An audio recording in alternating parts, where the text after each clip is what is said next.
Tell me how many days, debtors, I've got tied up in my business. Because what I'm trying to do here, I'm trying to calculate how many days working capital I need.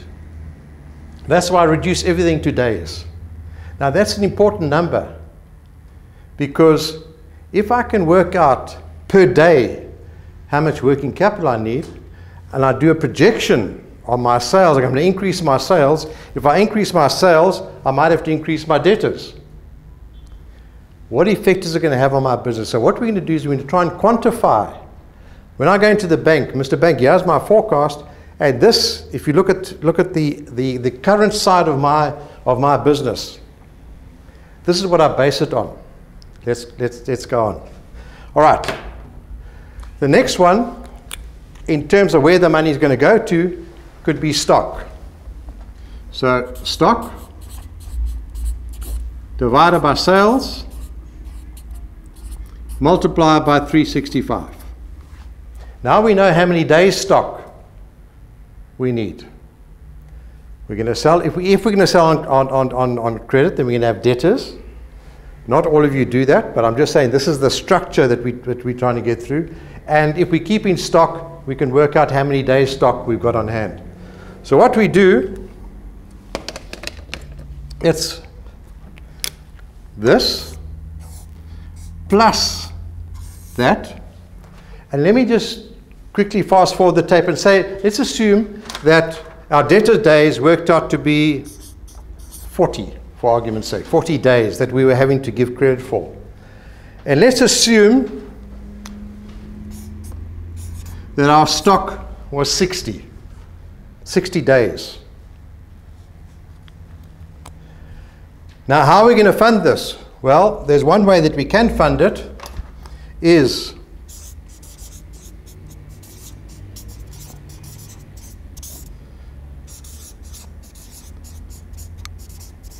we take our creditors divided by our purchases multiplied by 365. Because our creditors, in effect, is free money.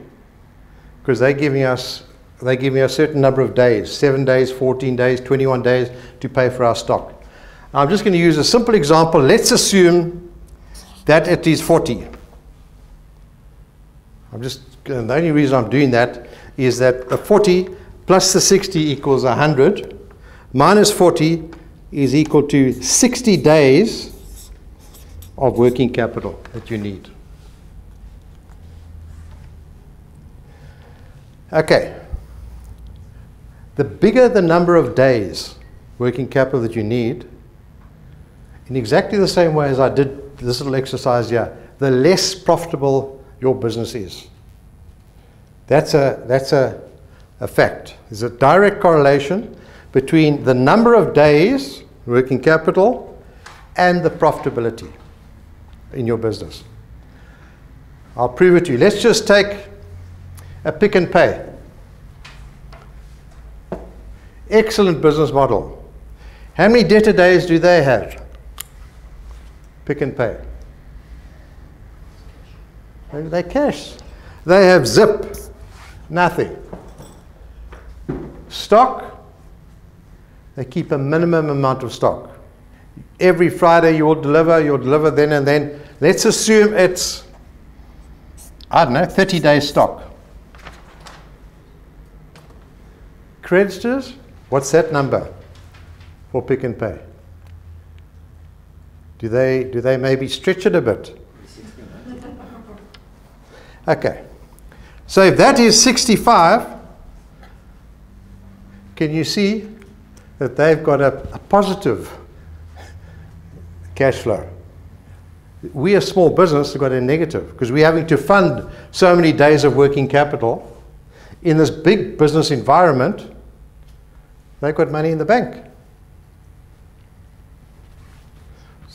So that's why their business model is a little bit bigger, a little bit better, and a little bit more profitable than ours. What Rand Trust does, just by the way, is that we turn businesses into cash businesses. How do we do it? We buy that debtor. So let's say if an invoice is for 100 Rand, what we do is we would pay out 70 Rand immediately, leaving 30 as the balance, we would take a discount. So it's equivalent to like a cash discount. If I say to you, I go to Pick n Pay and I supply 100 Rand. I know I'm going to wait at least 30 days or 45 days. But if Pick n Pay had to say to me, we'll pay you cash, but then you must give us a discount, would you give a discount? Invariably you would. Why? Because your business is growing and you're needing the cash back in the business to grow it. So this is what we do as a business. We then take or negotiate a discount. Let's assume it's 5. It's just because the numbers are easy. So when Pick n Pay pays us, we buy the invoice.